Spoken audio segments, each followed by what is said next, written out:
Hey everyone, what's up? Welcome to episode 2 of Pod Facts, the builder's mindset.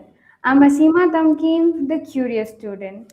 So, just like many of you out there, even I'm still figuring out life, career, opportunities, and what it really takes to succeed as a CEO. So I love having conversations with people who've already walked this path and bring out their perspectives to you and asking them questions which we all are curious about. So if you are curious about their perspectives, their learning, and their mindset to business, then you are at the right place. So let me introduce our today's guest to you, which is Mr. Bala Balaguru and Mr. Venkataramani. And their introduction is not just an introduction, but a blueprint to how actually successful business looks. So let's dive into their introduction.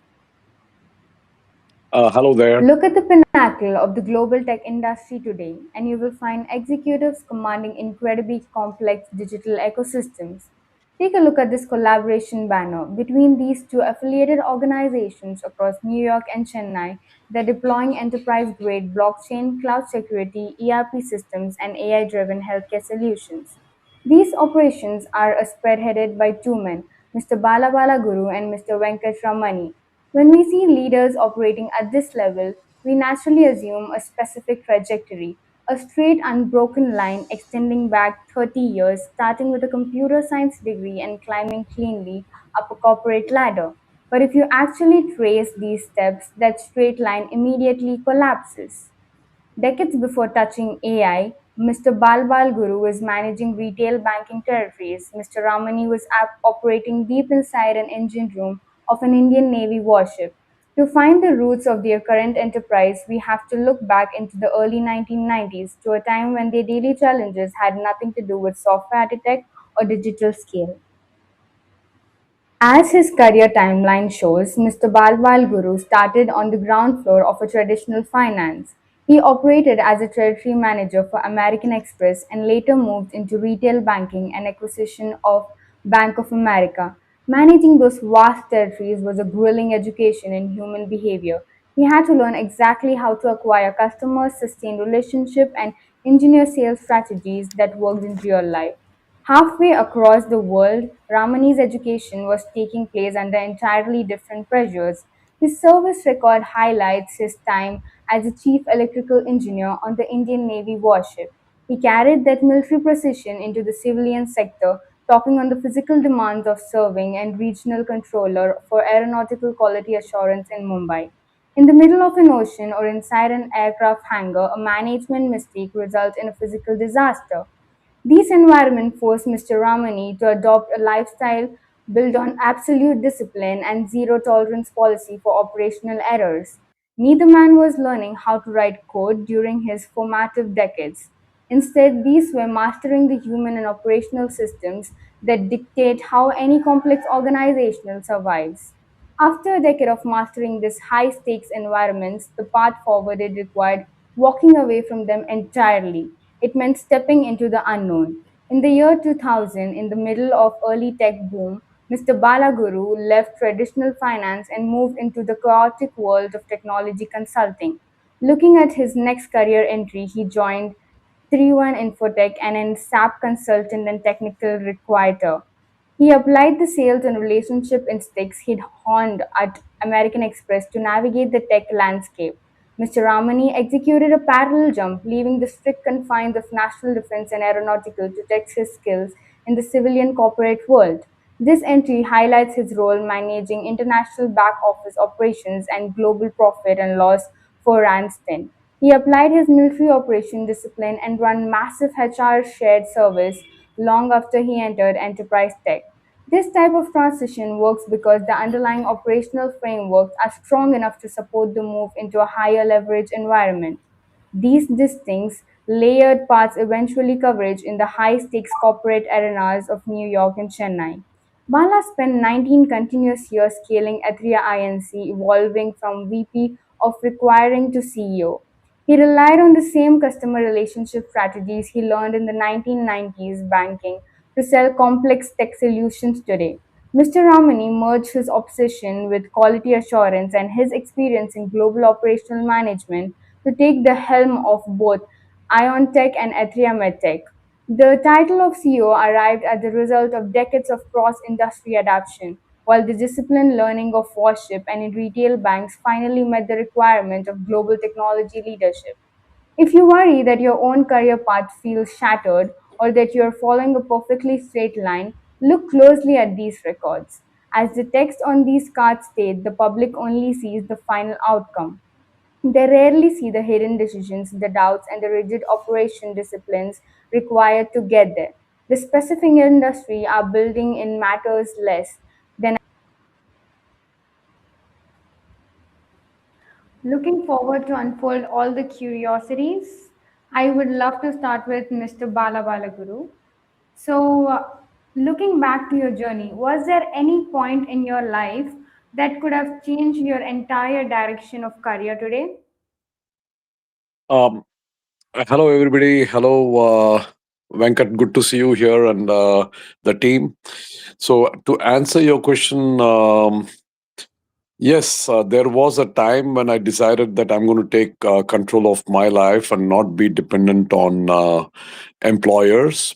And that really changed the way I look at things now because sometime in 2001, after we had 9/11 scenario in United States, the economy was quite turbulent and there was a lot of uncertainty.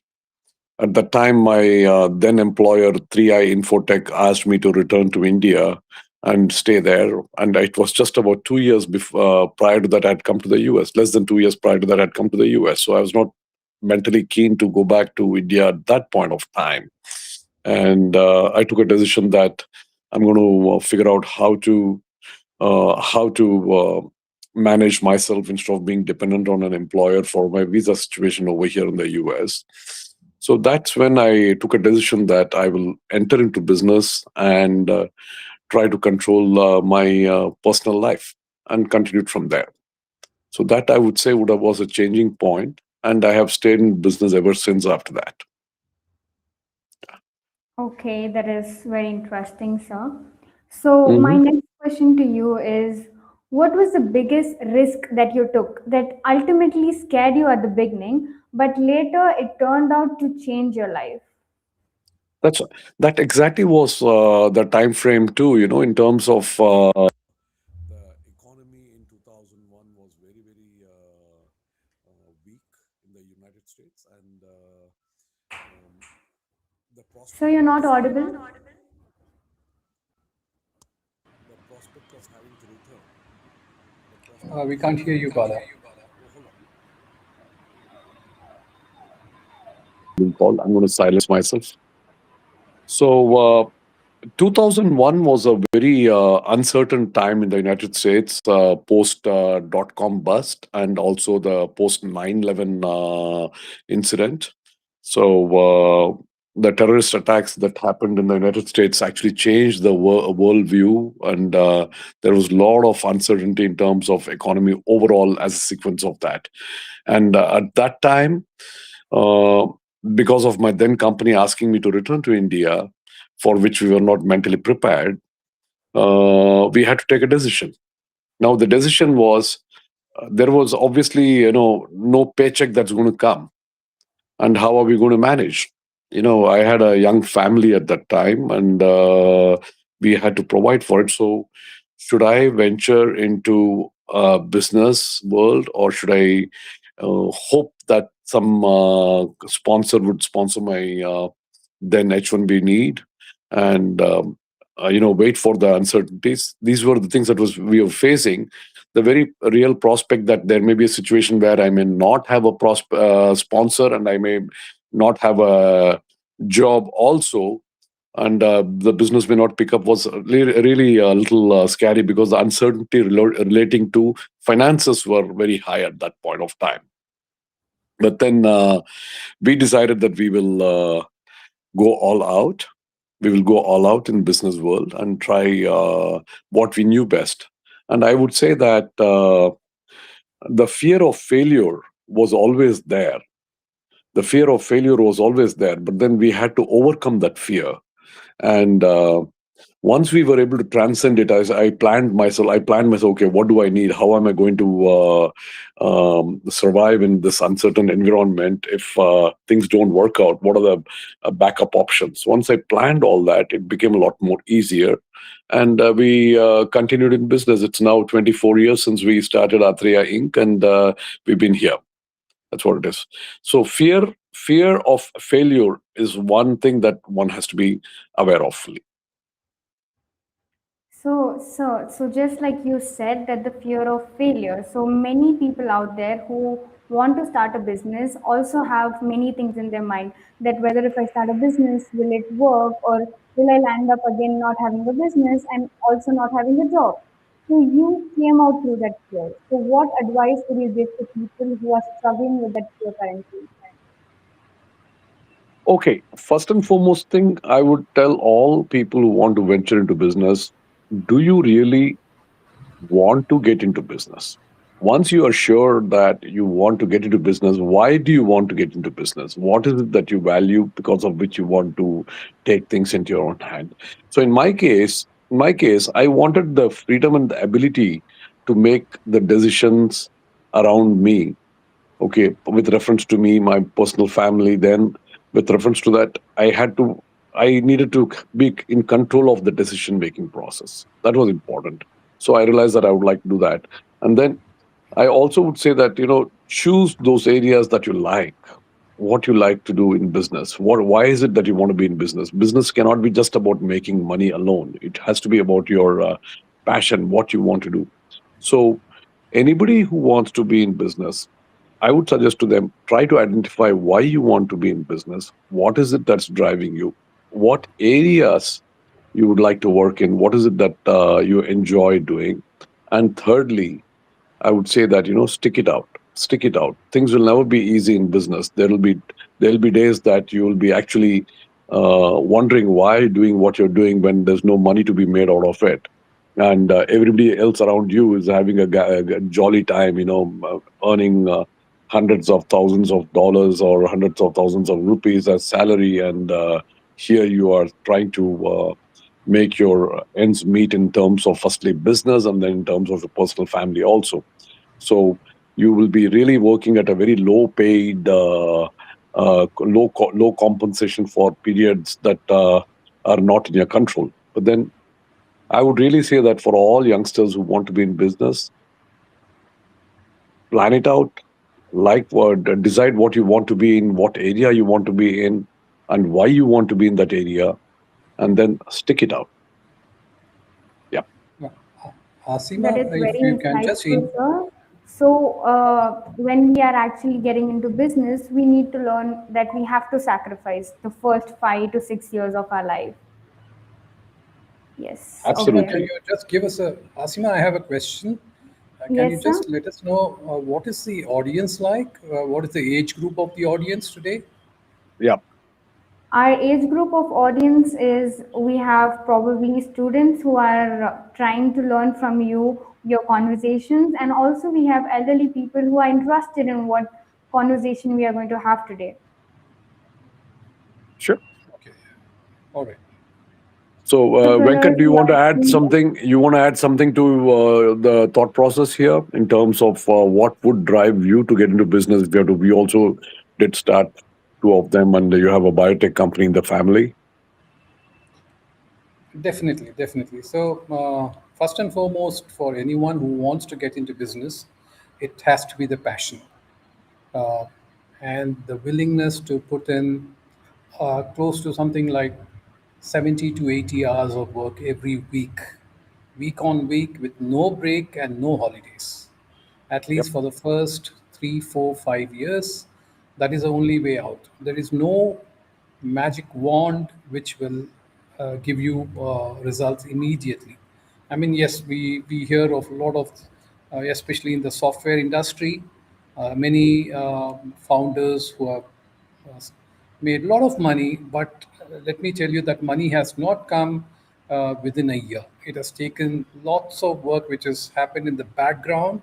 We do not get to know of it till the time they really make it big. Only then we say, oh, he's so young and he's made it. No, There are people who've been working for 10 years before they come. Even you, whether we talk of these Flipkart and Bansal brothers, or the now you hear a lot of people in the Zepto and whatever. It's not, they haven't done it overnight. All of them have put in a minimum of close to 8 to 10 years of work where they have planned everything. They've put in, they've burnt the midnight oil before they come to the open in the market. But we see only when they are out in the market and they have achieved success. So please don't get enamored by that, saying, "Oh, today we'll start, tomorrow we'll make money." No, that's not the way.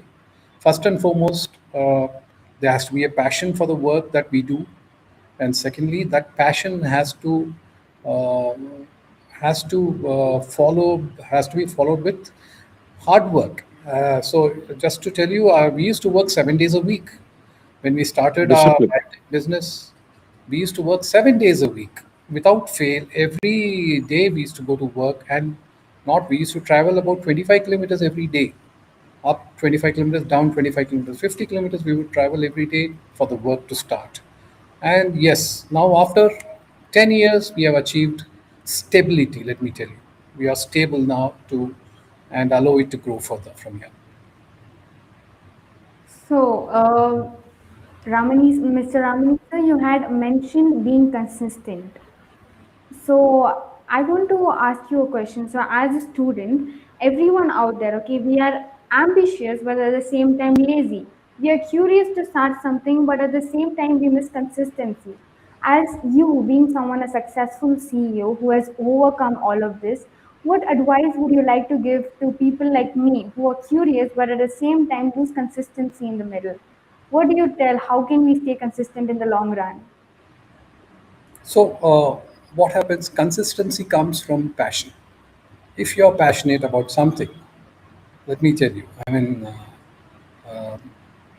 I'm sure all of you are young people and you're having some friends, with whom you are very, very close to, right? You would like to spend as much time as possible with these close people. You will go to any lengths, right? If you want to spend some time. So it's the same thing with work. That same passion has to come. You have to love your work. When you begin to love your work, and that kind of energizes you to be continuously be at it. So I'm not sure.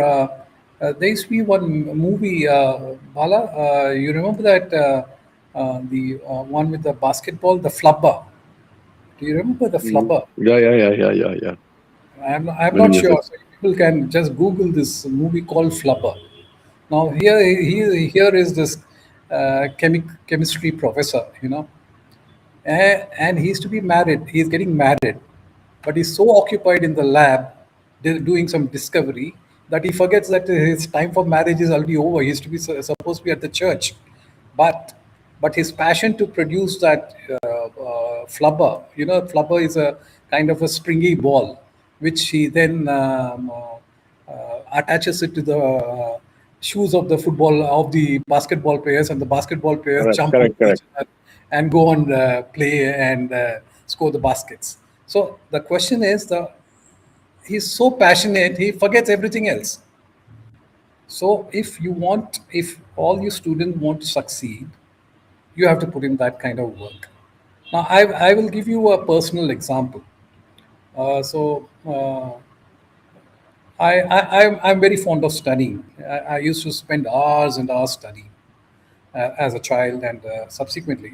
So, if you see my resume, I've done a triple masters, and then I've done an MBA as well, and I've done a double graduation, first in science and then in engineering, and then I've done triple masters in aeronautics, electronics, and an MBA, and as well as one more I've done.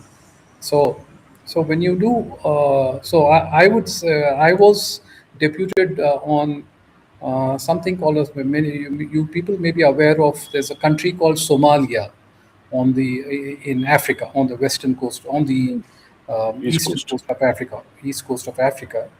Now, Somalia was in 1990s. There was a lot of civil war going on, and we had to go. I was part of something called the UN peacekeeping force. and I was deputed there. And here my call came for me to come and join my MTech course. But I was out at sea. I could not come back. They gave me a special permission to join 2 months later. The course started in June. I joined in August, and within a month, I was supposed to come for write the exams. Now here were these people who had joined 2 months earlier, and I will tell you, I came back, joined the course. I worked 16 hours a day. I would study 16 hours a day, right from morning 8 o'clock to night 12 o'clock. I'll be studying. And I scored more marks than the people who had joined 2 months earlier. All right, so that was my passion. I said, okay, now that I've joined, I am going to be the best. So that's the kind of passion one has to develop. You must always aim to be the best in the particular area of work or study that you choose to do.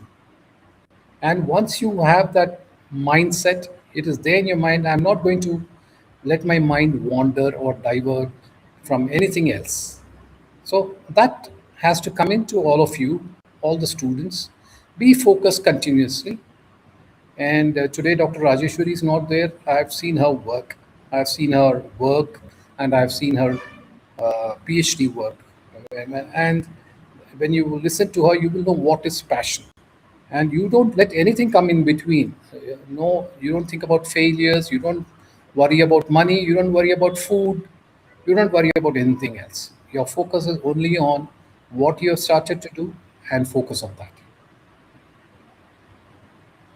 We get so much to learn, sir. So it was a very inspiring conversation that how your journey went and how you're actually very passionate and sacrificed many things. So that is something that our youth actually has to understand that when you want and dream about a successful business, it's not just a cup of tea. You have to actually sacrifice many things and sacrifice all the fun items which you do in your regular basis and focus really on your goals. That is Actually, something which I get to learn. Yes, Mr. Asim, Balaka. I would like to add one more over here.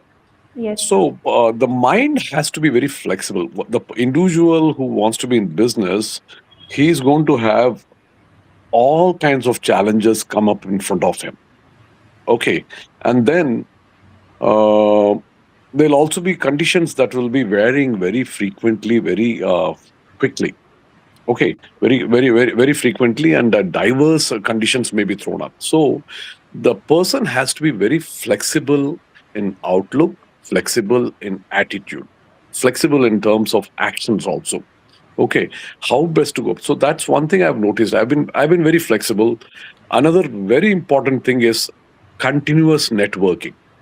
You have to network because people should know that you are in business. People should get to know that you're in business.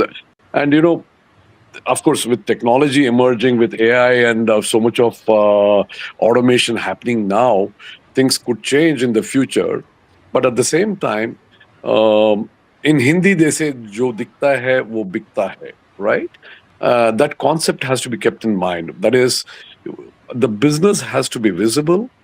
The networking should be continuously on, and 24/7, your mind should be on business. Okay, whatever you are doing, your focus should be that in what way is you're going to improve, in what way is it going to help your business. That focus has to be there. Okay, if I go out to watch a game, yes, I'm going out to watch a game and enjoying the game. But at the back of my mind, I'm always looking and scouting around for opportunities by which my business can improve. It could be an iota of improvement, but it could improve. So the focus should be in terms of always business, how your business can be improved, how it can be expanded, okay, and how we have to be flexible to make that happen. That's what I would look at. For the youngsters, I would say that, yes. Yes, that's very insightful, sir. So, following up this conversation, I would like to ask you, Mr. Bala Balaguru. So, you've been in tech field for a very long period of time. So, how is AI fundamentally different from all the technological revolutions that you've seen so far? Um, okay. See, AI is a buzzword. Automation is the main thing. Automation has been going on for the last 50, 60 years in one form or the other. So the very fact that today we three of us are sitting in three different geographies and we are talking is a result of automation. And automation is nothing but it's what leads to AI. The only difference here is that in addition to automation, automating a process, you are allowing decision making also. So you're trying to make a machine take the decision or guide you in the decision, especially. So that's all. So this is going to be very similar to what, in my opinion, would be when the internet came. When the internet was brought to the world as a tool available to us, things totally changed. Things totally changed in the entire world. Prior to that, the way we were doing business was very different, and the way we started doing business post 1998 99 was very different. It took a little time to adapt. It took about 10 years before the entire world became totally networked and totally the business was totally online. But by the time the things had changed, same way in terms of communication. So the way we were communicating 30 years ago is very different from the way we are communicating today. So AI is also going to do the same thing. It's going to help us make decisions, take decisions, and help us in terms of improving the quality of our life. Can you imagine a world today where you're not able to talk to your parents when you want, talk to No. your siblings when you want? You can't imagine a world. But that was a Yes. world we were in. What Venkataramani and I grew up in, the only way of communication for us those days was by writing a letter to each other, because phone was very expensive. To make a trunk call from wherever he was posted to wherever I was very expensive, very unthought of. Okay, unless it's an emergency, you're not likely to be making a phone call. Saying we would communicate with each other by writing letters to each other. Okay. And mailing it and all that. So today, that snail mail concept is totally gone. Everything is instantaneous and communications. And so now, similarly, um, 25, 30 years ago, there was no Instacart. If you want to buy your grocery, you have to go to the store, buy it, and come. At the best, you can go there, tell them, hey, I need these things. Can you supply it? So that would have been your equivalent of delivery at home. So the guy will come and drop it off in your home instead of you carrying it back. But otherwise, we grew up in an environment where we would spend time in terms of travel, spend time waiting for communication to happen. But all that is instantaneous today. And then I'll give you another example. We have notarization, right? In the United States, you can notarize your document online, and there is no way that you can escape. If you can escape detection and punishment if you're misrepresenting. Okay, all this would not have been possible without AI, or for that matter, automation in the past. Today,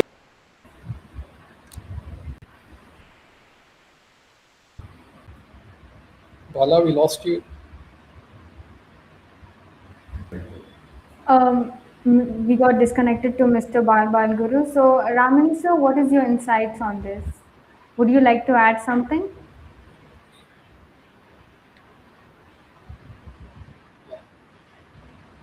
On The wave of AI, artificial influence of intelligence. AI. did we lose each other here?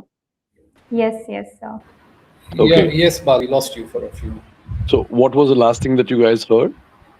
The notary, We Yeah, the learned notary about notary the example. program. yes.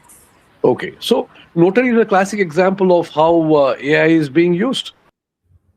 Okay. As I was saying, today, I really don't need to go outside my place, wherever I'm sitting, and still get a document, s- still get a document notarized in the United States. Now, the UPI payment is another classic example that you have of how automation has been adopted. right? Yes, Just yes, sir. just tw- just 20 years back, 20 years back, we would go wait in the line in the bank, request the bank manager to issue us a bank money order or banker's check, what we call as demand draft, and mail it. Today, that doesn't have to be done. It's instantaneous transfer and across the continents. You know, all of this has been possible primarily because of AI. So, do you think that the COVID triggered the UPI, the change which happened, or it was bound to happen already? Okay, uh, things are never going to be same as in the past. Things are only going to keep changing and improving. Okay, life was very different for my parents. Life was very different for me. My own career, what I started 40 years back versus what it is today, I can make out what all changes were there. I will give you an example. When I started my career, I was a sales representative for a pharmaceutical company. Okay, now Okay. I would go meet with wholesalers, I would go meet with retailers, take orders from them what they want in a paper. We would note it down in a paper, what we call as order book, give them one copy, take one copy for myself and give one copy to the distributor or to the company. We will wait for the company to tell us whether they have that in stock, because they have to go physically see whether they have it in stock, and then it has to be shipped. But today, not just today, the last 20 years, we have a situation where I, as a sales guy on the field, I know exactly what is available in stock at that given instant because of systems being made available. Okay, so when I go and visit a retailer, or I go and visit a wholesaler, or I go and visit any other service provider, I know exactly what stocks of what inventory is available. Okay, what can be supplied, or if inventory is not available, today we also have what is known as availability to promise. Okay, I can get this to you from this day to this day, this entire thing can be predicted. It's all based on information, right? So Yes. all this was made possible by automation. Okay, now COVID only speeded up the adoption, whether it be in the case of UPI or in the case of anything else. COVID only enhanced the speed of the adoption. Things were bound to happen. Okay, there's no way that we could continue to work the way the world worked 25 years back or 30 years back. And again, the same thing. 25, 30 years from now, things would have been totally different, would have changed totally from what it is today. Yes, sir. Okay, people will have to change. If people think that they can continue doing the same thing that they did in the past and expect that they will be able to benefit or they'll be able to game the system, that's not going to happen. You know, in case of India, it's unfortunate that we have all this so-called paper leaks and other things. All that can be plugged. Okay, all that can Yes. be plugged. Paper leaks used to happen 50 years back, also paper leaks happened 20 years back, also paper leaks happened last week, also, unfortunately. It's just that there are always bad elements and bad players in the system. It's They have to be identified and weeded out. But technology will always be there. Like today, COVID, one of the things that talking about paper leaks, in COVID, one of the things that happened was people were able to take their SATs and GREs and GMATs sitting in their home, Yes. right? This was unheard of just few years back. We have to go to the center to take it, right? Even though we are taking the online test, we had to go to the center to take the online test. But today, in the United States at least, we can take all public tests from our laptop, from our place of work. But the system exists to catch you if you're cheating. Okay. You understand? So the student cannot game the system here. So that validates the education. Everything. The moment you Yes. try to cheat on the system, it'll knock you out and you're out. Okay, the kids are given the luxury of taking the test from your home is there, but the moment you pause away, you move away from your monitor, it knows that you're trying to refer to a book to answer the question. It catches Yes. your eyeball movement. It catches your lip movement. This is all Okay. AI. Okay.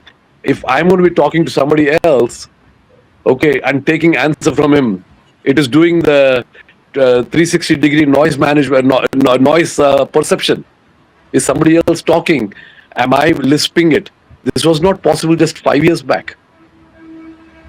So all this is going to be adopted. This is all part of the AI. All this is going to be adopted in the process of um, uh, test taking, interviews, everything. Not Yes, sure if that answers your question. yes, it answers questions perfectly. That was very insightful and informative for me. So moving forward to Mr. Ramani, sir. So healthcare is a very crucial part where AI has to be adopted. So according to you, what do you believe? AI will genuinely transform healthcare, or we are just overestimating its capabilities? No, absolutely. No doubts about it that AI is going to be very, very crucial in healthcare. Uh, the closest, like what the other day Dr. Hadi and Mr. Bala and I was discussing, is today, for instance. I mean, we are all fortunate enough to be in the cities, okay? And lots of doctors available. We can see any, if you have any ailment, any disease, any problem, we can immediately go to a doctor in the city and get treated. But this is not the case when you are away from the metros in the cities. Let's say you go to a village, you don't have a doctor. How do we treat a person who's sick there? This is where AI comes in fully. And so all the what do you call, the diagnosis which needs to be done can be done remotely with the help of AI. I'm sure you people must have read about the various now healthcare kiosks which are coming in. So a person has to, if you place a kiosk in a village, suppose a person has got a fever, he has to just go to the kiosk. The kiosk has various sensors. It measures the various parameters of the person, transmits it to a remote doctor. The remote doctor will assess it. In fact, some of it will be even AI assisted, basic ones. Only if it is beyond the capability of the AI, it will go to a specific person. So today, if you see, I'm sure all of you are young people, whenever you have some problem, you will immediately Google it, right? And you will ask, what is this particular issue I'm having? Google will come up with an answer. Where does that come from? That is AI. All that is AI. So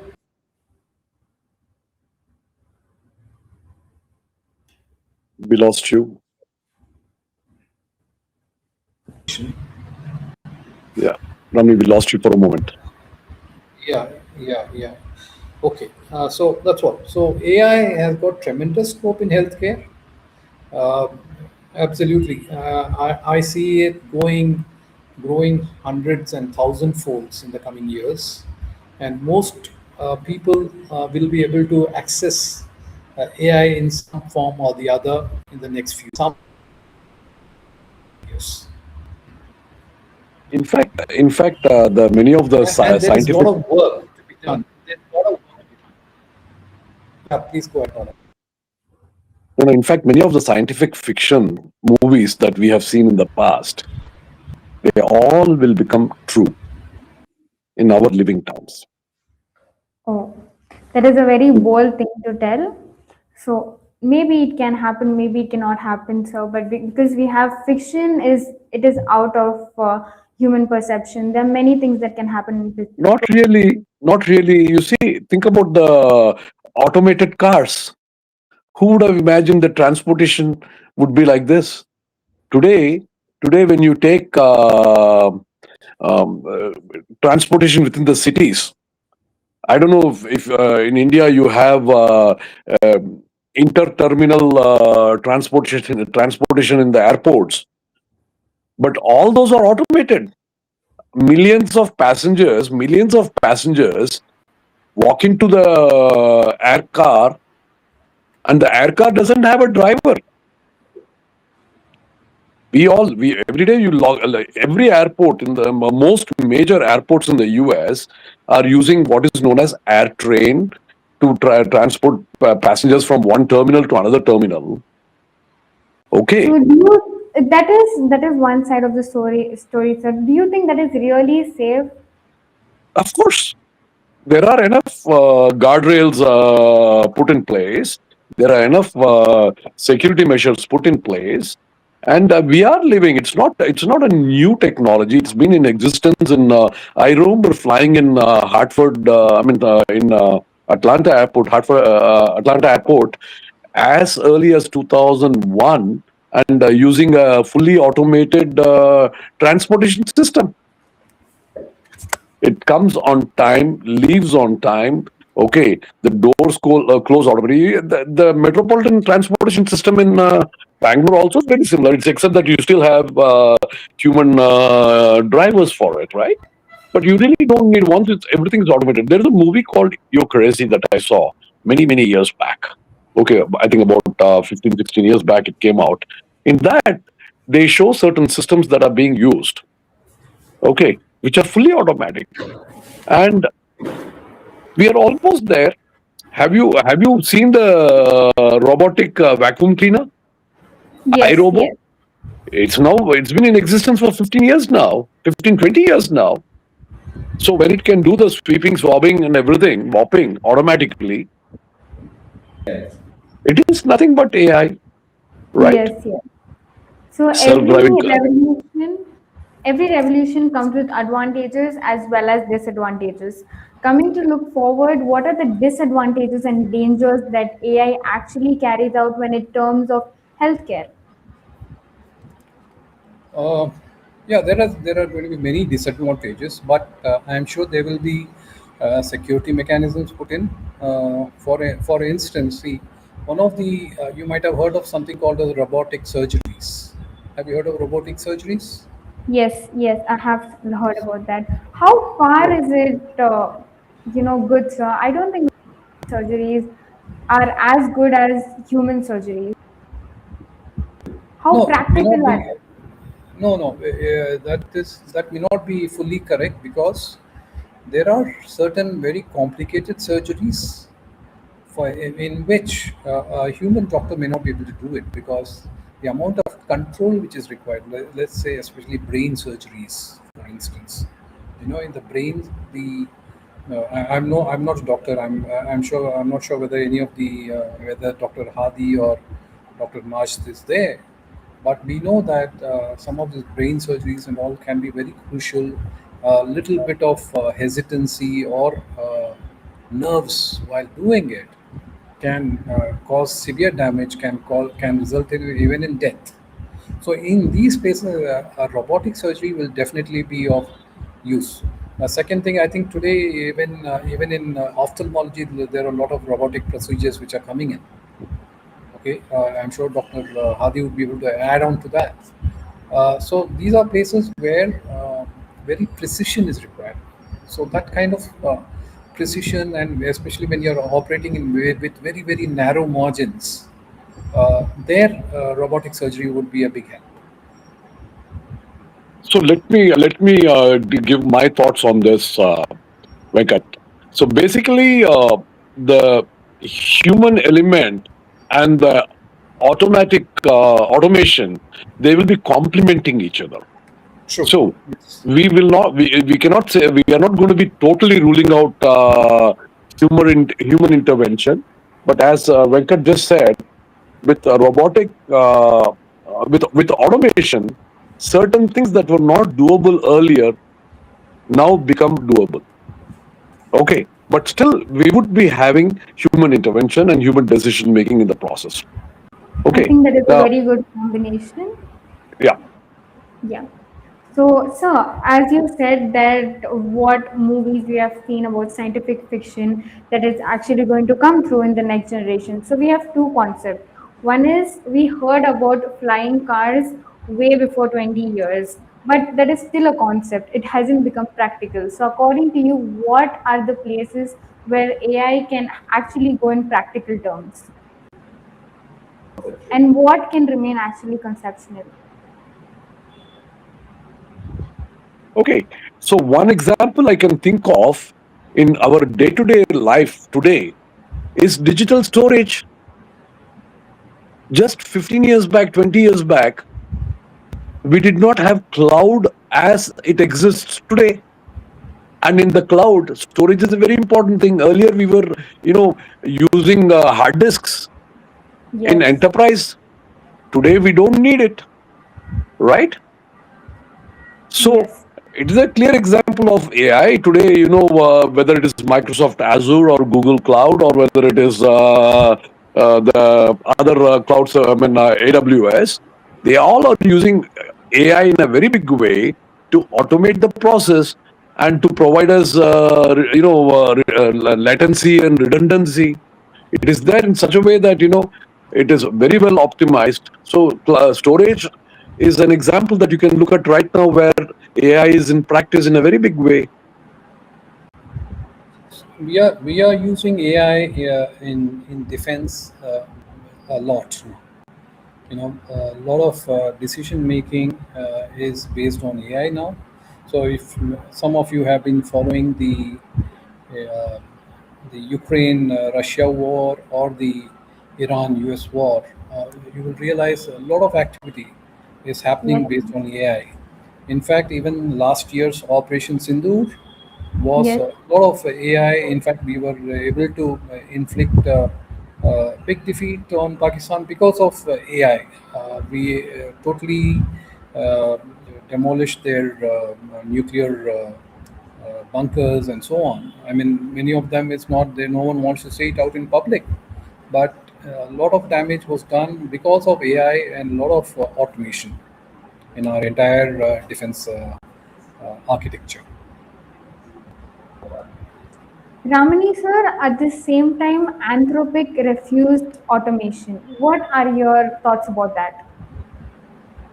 No, Automation in army. Anthropic refused automation for certain to the government of US for some specific uses. They didn't want it to be used for monitoring the civilians, So for let me instance. let me rephrase that question to you, Asima. What do you mean by Anthropic refused automation? Do you have any idea about what you're asking? What do you mean by Anthropic refused? They refused the complete automation without any human intervention. Weapons. Mass monitoring is the biggest weapon. Yeah, that's what. So Yes. what they have refused is basically they felt certain things are unethical. You know, Okay. They so refuse to give they refuse to give government the permission to control their software. Okay. Okay. and hence, yeah, Today in that's China, there is a facial recognition A software. software which monitors without human interference and monitors all the time without us monitoring it back. Then we'll have to stop using this phone. We'll have to stop using Siri. We'll have to stop using everything, because currently, the moment you are on a network, you are going to be monitored, because there is no way that But the there is no government way that does you can. without the permission of the users. No, no. The truth is That's where that Anthropic refused. So that was my exact question. no, no, no. Anthropic refused to give the government the control over its software, saying that we cannot, because in the event, once they give the government the control, the government can do what it wants to do in terms of changing the software, Okay. and thereby the thing. So that is not that Anthropic refused automation the permission, but the truth is, eventually, as human managers, we have to decide what is ethical, what can be allowed, what should be done. Yes, human intervention is required in all areas. That is what is called exceptions, also, right? Exception management is required, right? Now, in China, for example, facial recognition software is extensively used. The public is continuously monitored throughout the country. The public is continuously monitored. Okay. Now, I don't know whether when we go in there, we automatically give permission to them to monitor us or whatnot. But at this point of time, no criminal can escape in China without, easily. Wherever he goes, he's bound to get caught because of the facial recognition software. Yeah, but Coming to ethics, you mentioned ethics, sir. So, how critical are ethics in AI revolution? Talking about government and users and everything. Ramani, you want to answer How that first? important? I mean, Yes, Mr. Ramani, sir, also can answer that question as see, both of you are. yeah, see, first and Yes. foremost, anything we do has to be ethical. Forget just AI. Okay. Everything has to have ethics. So, from that perspective, there's no doubt that if anything is unethical, for instance, monitoring private chats, you can't monitor private chats. Simple as that, without informing the other person for whatever reason. So, there and we know that government does monitor all these things, so they are all unethical practices, and that's why Anthropic refused the American government permission to use their AI system. So absolutely, anything which is unethical, like spying on your competitors using AI, suppose it always happens. I mean, people will still resort to some unethical means to find out what the competitor is doing, right? Like for instance, let's say there's a drug development happening. Today, Glaxo is developing something. Novartis will try and find out what no Glaxo is doing, or what Pfizer is doing. So all these are there. They will use. There are human people who fall prey to unethical means and give out secrets. You have when you talk of national security, you have got spies. You know, they will use unethical means. They will use various inducements to get information.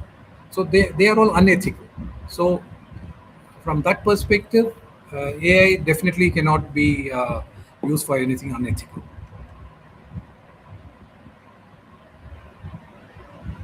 Same contract and signed it. But OpenAI took the same contract and signed it. Is that ethical or not? Yeah, On the Bala. same terms. No, come again. I didn't understand this question. What was the Tasima? Can you repeat that question, please? The contract with Anthropic refused, OpenAI signed it. So, to what extent is this ethical? I don't know what is it because I'm neither privy to what the contract contained or what the contract that was declined. So I do not know. In my Mr. opinion, Ramani, sir, would you yeah, like to answer this?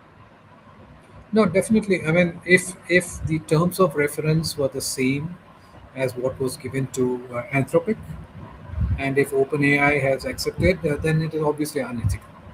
Very clear. Okay, I can make this very much controversial, but let's leave this topic to experts and let's move on to our next question. So, Ramani sir, you've been in Navy. So, Navy is a place where even one mistake leads to a physical disaster. So, you've learned a lot in that journey. So, what is something that you carry from that journey to even today? Okay, let me correct you a little bit. Uh, yes, mistakes do cause damages, but Yes, generally, let me since you mentioned that I have come from an quality assurance background, so yes. I was responsible for the aeronautical quality assurance. So what it means is that when any work is done on an aircraft, on an aeroplane, many of you will understand the word aeroplane rather than aircraft. So when any work is done on an aeroplane, we have to follow a sequence of written directions, and we also have to follow various procedures. And when any of these procedures are by mistake or overconfidence or something gets missed out, it can lead to an accident, and these accidents will result in loss of life or lives. So that's where we are very very particular. that when we do any work, we must follow the procedures very clearly and use the correct material, the correct tools, and certify that the work has been done correctly as per the laid down process. So this is what many of us do not do in our daily lives also. You know, Yes. if you see, let me take a very very simple example. All of us eat food, right? Yes. What is the procedure when we eat food?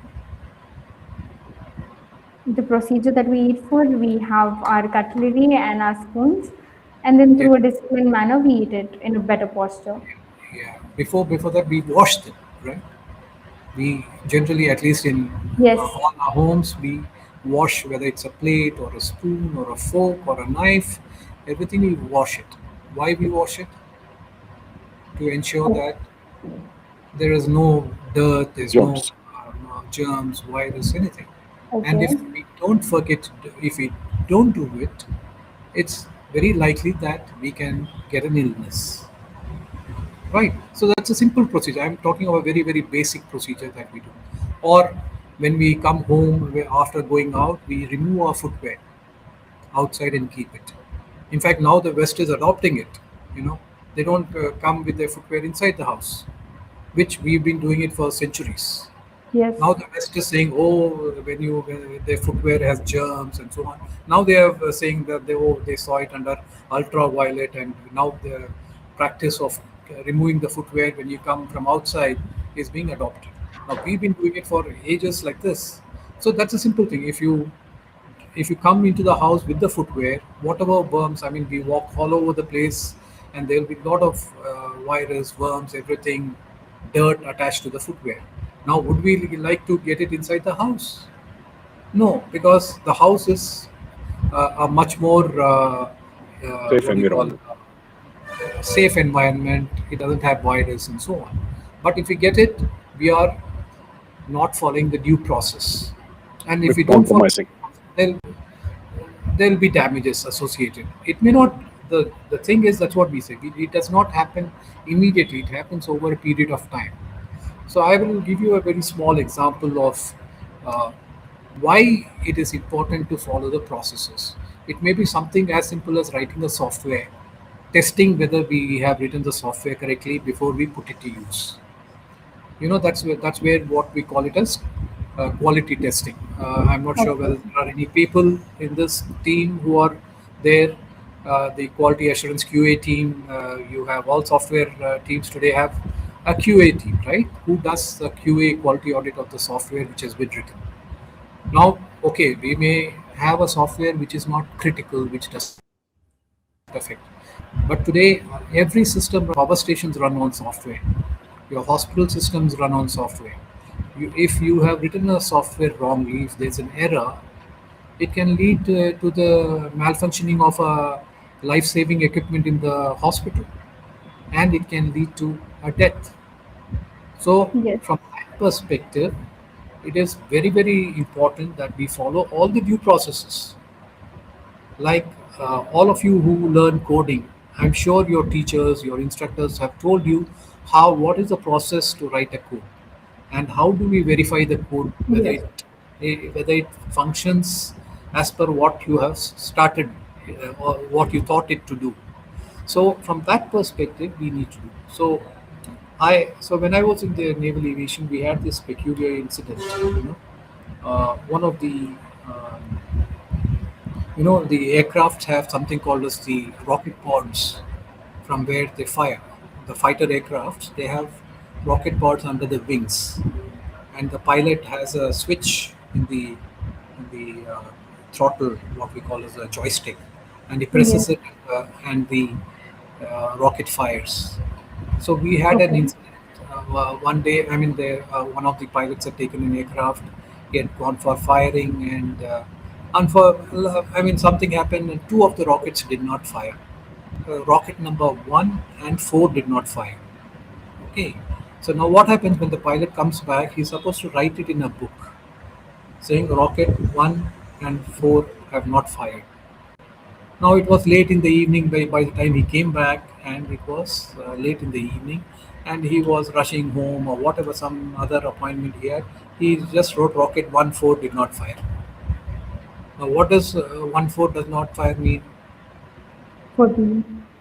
14 did not fire. Right? So he made an error. Yes. In the Yes. urgency, he forgot to put the comma. All right. So then what happens? We have the service technician who is supposed to go and check. Now Okay. he saw that it is written 14, not fired. So he went and checked. He said 14 is okay. There's no problem. 14 has fired. So he said he probably thought that entry has been made by mistake. But he didn't check whether 1 and 4 have not fired. He forgot to check 1 and 4. He only checked barrel number 14. So, and what happened then he hurriedly came, and in between he wanted to go to the restroom or something. And then you had another technician, he was to check something, and he was to check the radio equipment. He checked the radio equipment, came back, he said everything is fine. And by mistake, instead of signing where the radio technician is supposed to sign, he signed where the rocket technician is supposed to sign by mistake. It's a small space. Okay. Just one square centimeter is a space where all of them sign. So he signed by mistake where the rocket technician is supposed to sign. So this rocket technician, after coming back from the restroom, he saw, oh, already someone has signed. He thought, okay, maybe someone has checked, and he went away.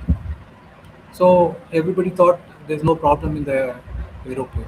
Next day morning, again in the morning, they come for a check, and the entry has been entered, everything has been cleared, and that guy switched on the ignition, the joystick power, and immediately the rocket number 1 fired, and someone who was walking some 1 kilometer away, he died.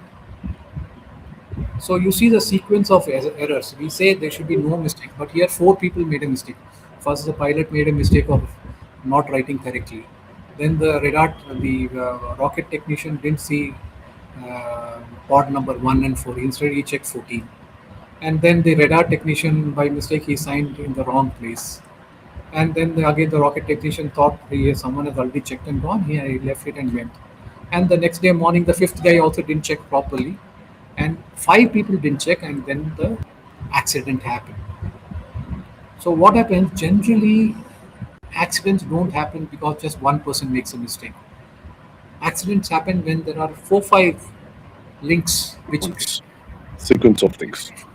even Errors. if even if one of the persons had done the job correctly, the error would not have happened. The Yes. damage would not have happened. So this is what happens in all our processes, across industries, across companies. Major issues happen when 3 4 people fail to do their job correctly. Even if one person does the job correctly, that failure would be stopped. So this is Yes. a key factor, that each one of us have to do our job correctly. I'm sure all of you have heard of this famous, I think it's been in the WhatsApp also, of the temple sculptor. You know, there's this sculptor who is making the sculpture of a Devi, on sitting on all these South Indian temples. You have the Gopuram, the this one on top, and you have a lot of sculptures, right? So there's this guy's doing the sculpting work on the top, and so one passerby comes and says, he finds that that sculptor had already made another murti and it's lying on the ground. So this guy says, well, why are you making one more sculpture? It's already you have made one.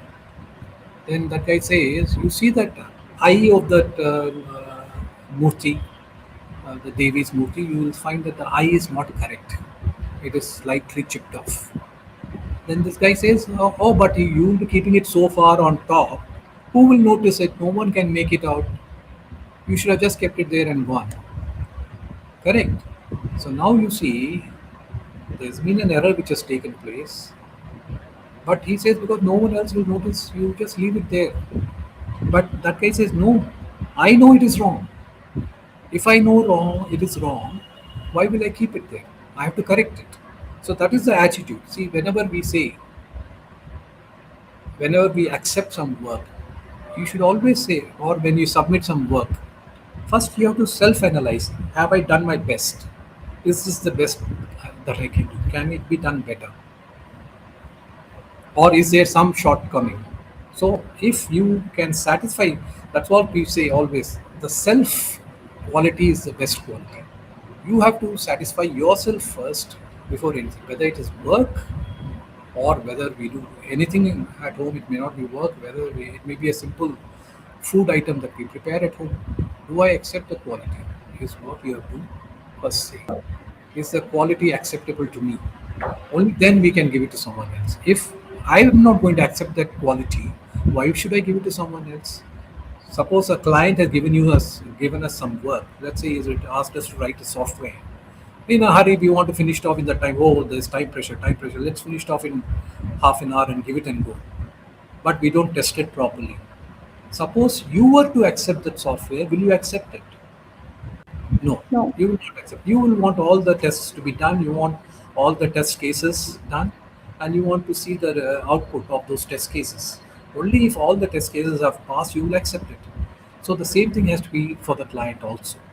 You cannot just say because I'm out of time, I have done this. Please accept it. That is brilliant insight, sir. So we get to learn a lot about this. Even the smallest job we do needs to be done with perfection so that they can lead to better things in the future. So coming up to the next question, you both as brothers, how did you people help each other in other fields? In what In your each other fields? things or careers or what are we saying? Athreya Inc, Bala sir, and Athreya Metek, Mr. Ramani. Okay, let me answer that question. Yes, I sir. think without my family, without my brother's support, we would not be able to accomplish anything in our lives. So we all support each other. Me and my brothers. Venkataramani is not my only brother. I have another brother, Mohan Murli. I have my sister, and likewise we have our respective spouses. Honestly, without the total without the support of each of us, none of us in our lives would be able to actually accomplish anything. That's why it's very important that I have Venkatramani by my side always, and I am always by his side, and we support each other. That's my simple take on it. Yeah, Ramani, you have That to is wonderful, sir. So, you as Athreya Inc., what is that one advice you would like to give to our audience? value your time. Time is the most important thing. So it's already 106. This podcast is for 1 hour.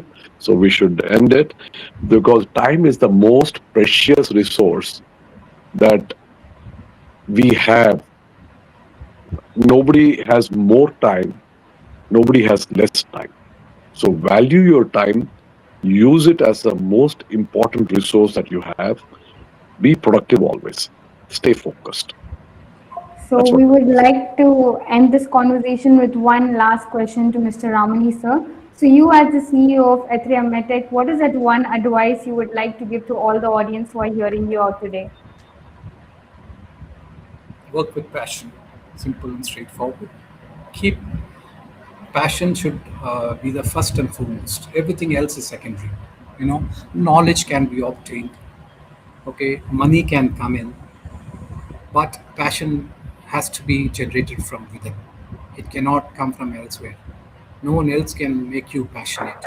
They can give you money, they can give you equipment, they can give you a laptop, anything can be given. But passion has to come from oneself. And passion will decide where you go or where you get. so once you have the passion, discipline will come in. Once you have the discipline, you will value your time. So they all tie into each other. This was a wonderful session to all the students, CEO, entrepreneurs who are listening to this conversation. So let's wrap this podcast for today. It was a pleasure talking to Mr. Balaguru and Mr. Ramani. We had very much to learn from this conversation.